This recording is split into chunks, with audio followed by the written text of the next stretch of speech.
Dhammapada verse 15.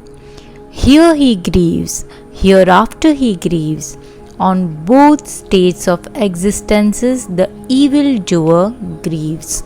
He is inflicted with suffering, perceiving the impurity of his own wrong deeds. While residing at the Veluvana monastery in Rajgriha, the Buddha spoke this verse with reference to Chunda, the pork butcher.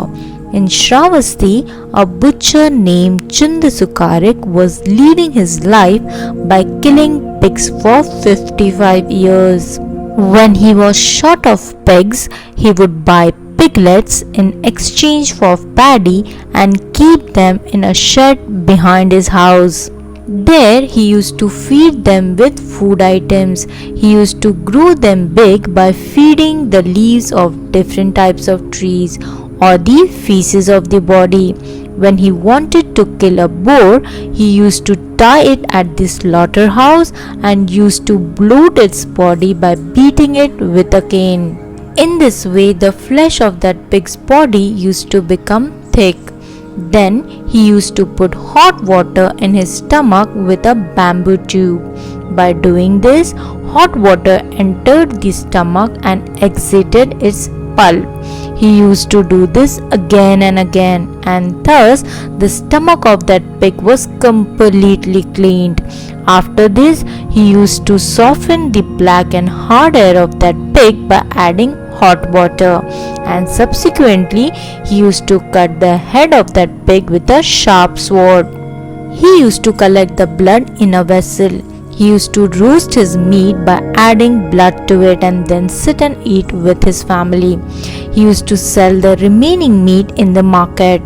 Thus, living a life mercilessly, CUDASUKARIKA spent 55 years killing the pigs. Although the Buddha was in the residence at a neighboring monastery, not on a single day did Chunda do him favor by offering him so much as a handful of flowers or a spoonful of rice, nor did he do a single work of merit besides. After years of indulging in constant sinful deeds, his body became diseased. His life became like hell. He started living life in severe pain. Seeing his pathetic condition, the onlookers were also filled with wonder. It is said that the life of hell is so frightening that it plagues the beholder as well. One day he was attacked by madness, and while he yet remained alive, the torment of suffering rose up before the pork butcher Chunda. Even as he remained within his house, he began to grunt and to crawl on his hands and knees like a pig. His outcry was so intense that at times it was forbidden for the neighbors to sleep in the night. If he came out of the house, the family members would threaten to kill him, but it has no effect on him. So the family members locked him in a room and put a guard outside so that he could not get out. The men of his household overpowered him and gagged him. Having thus suffered for a period of 7 days, he died and was reborn in the realm of suffering.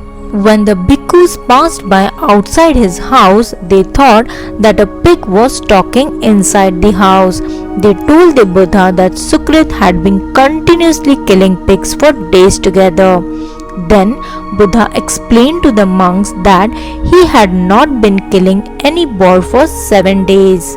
His action had yielded results. Therefore, even while alive, he was experiencing hell here, and that today he died and was reborn in hell.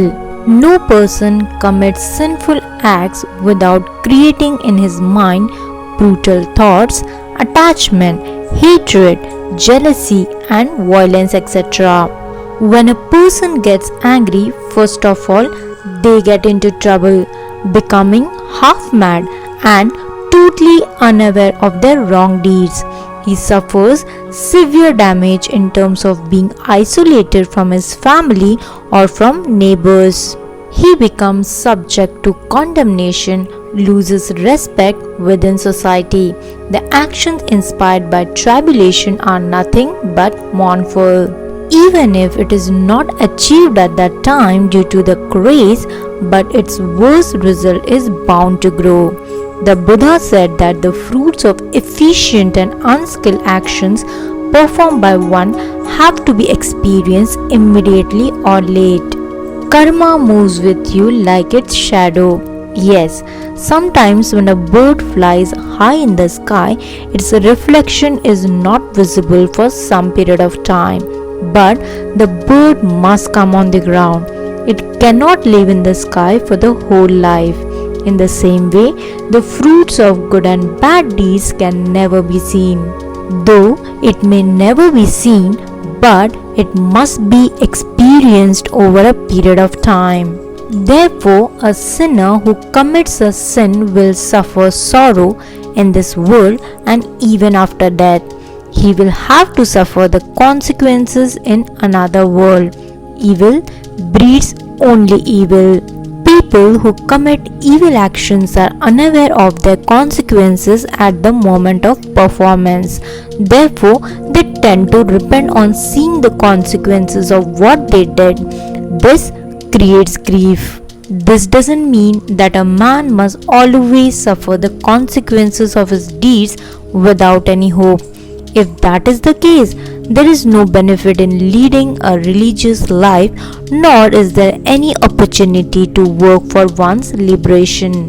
In this verse, suffering and happiness in the afterlife are indicated as well. Buddhists don't believe that this life on earth is the only life and that human beings are only kind of beings. There are numerous planes of existence and the beings are innumerable. After death, one may be born as a human being or in a subhuman state or in a celestial plane according to one's actions. The so-called being in the subsequent life is neither the same as his predecessor nor absolutely different. Thus, Buddhism denied the identity of being but affirms the identity of process. If you like our work, kindly like, share and subscribe to our channel. May all beings be well and happy.